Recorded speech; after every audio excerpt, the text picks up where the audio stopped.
இன்றைக்கி நம்ம இந்த வீடியோ பதிவில் வைத்தீஸ்வரன் மற்றும் தைலநாயகி கோயிலை பற்றி தான் நம்ம பார்க்க போகிறோம். இந்த கோயில் வந்து பார்த்திங்கன்னா செவ்வாய் தோஷம் இருக்கிறவங்களுக்கு செவ்வாய் தோஷ பரிகாரம் பண்ணுறதுக்கு சிறப்பான ஒரு கோயிலுங்க. இது வந்து சனீஸ்வரருக்கு எப்படி திருநள்ளாறு போனால் சிறப்பம்சமாக இருக்கும், ஸோ அதை மாதிரி தான் இந்த கோயில் செவ்வாய் தோஷத்துக்கு செவ்வாய் ஸ்தலமாக வந்து இருக்குது நம்ம தமிழ்நாட்டில். ஸோ இந்த கோயில் வந்து பார்த்திங்கன்னா மயிலாடுதுறை மாவட்டத்தில் இருக்குது. இதுக்கு வழி அப்படின்னு பார்த்திங்கன்னா சேலத்திலிருந்து சிதம்பரம் டு மயிலாடுதுறை, சரிங்களா. ஸோ இது வந்து மயிலாடுதுறை மாவட்டத்தில் இருக்குது இந்த கோயில். ஸோ அதே மாதிரி இப்போ நம்ம திருச்சி, தஞ்சாவூர், கும்பகோணம் சொல்லிட்டு இந்த மாதிரி ஒரு ரூட்டு இருக்குது. ஸோ உங்களுக்கு எது சௌகரியமாக இருக்கோ அதை நீங்கள் வந்து ஃபாலோ பண்ணிக்கலாம். ஸோ இந்த கோயில் வந்து பார்த்திங்கன்னா கிட்டத்தட்ட 15 ஏக்கர் பரப்பளவில் வந்து கட்டப்பட்டிருக்குதுங்க. ஸோ இந்த கோயிலோட என்ட்ரன்ஸ் இது தான் பாருங்கள். ஸோ இதில் வந்து பார்த்திங்கன்னா கிட்டத்தட்ட 1.5 ஏக்கர் அகலத்துக்கு வந்து நம்ம குளங்கள் வந்து இருக்குங்க, அதாவது குளம், சரிங்களா. ஸோ இந்த கோயில் வந்து பார்த்திங்கன்னா கிட்டத்தட்ட 100 ஆண்டுக்கு முன்னாடி இந்த கோயில் வந்து பார்த்திங்கன்னா ராஜராஜ சோழனால் கட்டப்பட்டதுங்க.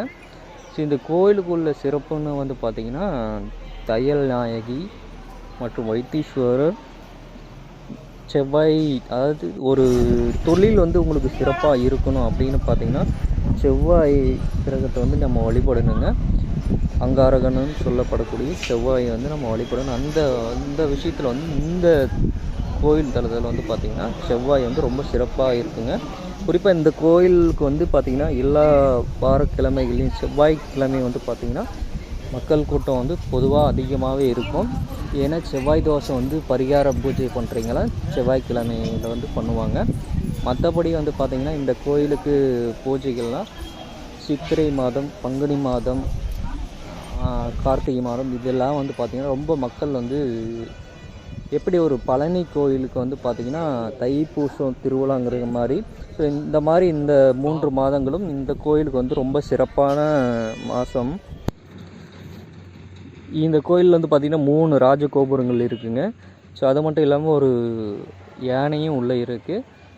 ஸோ இந்த தையல் நாயகி அம்மன் கோவிலிருந்து வந்து பார்த்திங்கன்னா அந்த வாசல் படிக்கு ஆப்போசிட்லேயே வந்து பார்த்திங்கன்னா உங்களுக்கு குளம் வந்து 1.5 ஏக்கர் அளவில் வந்து இருக்குங்க. ஸோ அதே மாதிரி கோயிலோட என்ட்ரன்ஸ் நேர் பார்த்திங்கன்னா உங்களுக்கு வைத்தீஸ்வரர் வந்து சாமி வந்து இருக்கும். இதாங்க தையல்நாயகி. இந்த தையல்நாயகி கோயிலிருந்து பார்த்திங்கன்னா உங்களுக்கு ஆப்போசிட்லேயே வந்து பார்த்திங்கன்னா 1.5 ஏக்கர் பரப்பளவில் பிரம்மாண்டமாக வந்துட்டு குளம் வந்து கட்டியிருக்காங்க பாருங்கள்.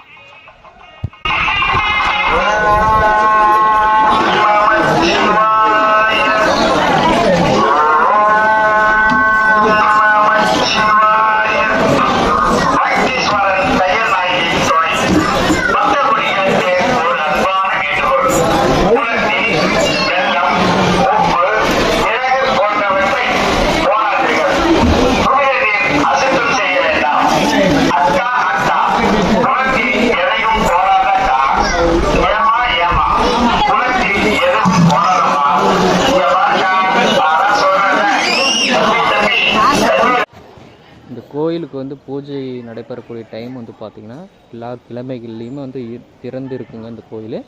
இதுக்கான டைம் வந்து பார்த்திங்கன்னா காலையில் 9 மணிலேருந்து மதியம் 1 மணி வரைக்கும். திரும்ப வந்துட்டு ஒரு 4 மணிக்கு, அதாவது 1 மணிக்கு மேலே கொஞ்சம் ஒரு 3 ஹவர்ஸ் வந்து க்ளோஸ் பண்ணிடுவாங்க.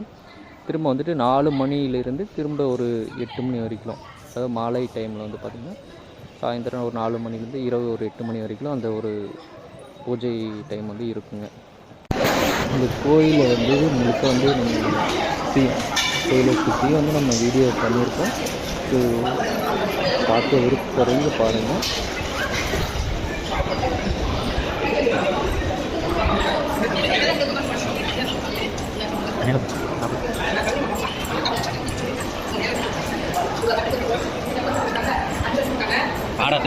போய் பார்க்கலாம்.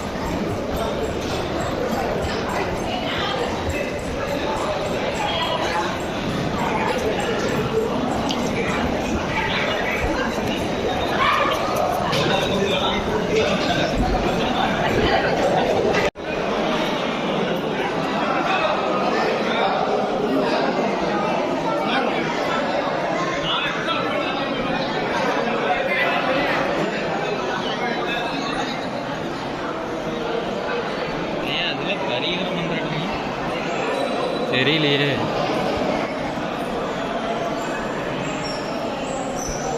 சரி வேணா நம்ம அந்த பக்கம் போகலாம். அங்கே போய் எங்கே போய் போகுது?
Amin.